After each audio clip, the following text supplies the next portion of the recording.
Est-ce que l'homme qui est limité, qui est faible, comment il veut comprendre avec son esprit faible et limité la réelle nature de certaines choses de l'invisible qui le dépassent?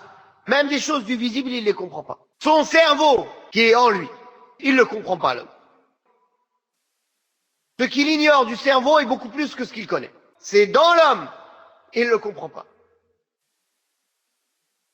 Combien de choses devant nous, on ne les comprend pas. On n'est pas capable de les expliquer, n'est-ce pas? Alors comment la personne, il veut tout comprendre? Ça vient justement de ces croyances d'hérétiques qui ont voulu faire croire que la raison est au-dessus de tout. La raison, elle peut tout comprendre. C'est la raison qui décide si un texte il est juste ou il n'est pas juste. C'est la raison qui connaît le bien ou le mal.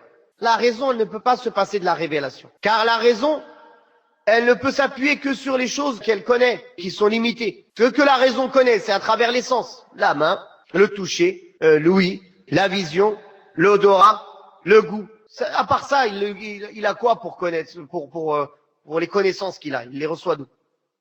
Comme tous ces sens-là, ils sont limités, comment il peut comprendre tout? Et il comprend même pas ce qu'il y a, comme on a dit, devant lui. Donc une raison qui est illuminée par la révélation, oui. Mais une raison qui veut se mettre juge sur la révélation, non. Car cette personne, c'est comme s'il disait, moi je connais mieux qu'Allah. Je comprends mieux qu'Allah. C'est exactement ça, la personne qui veut lui-même juger avec sa raison ce qui est bon ou mauvais.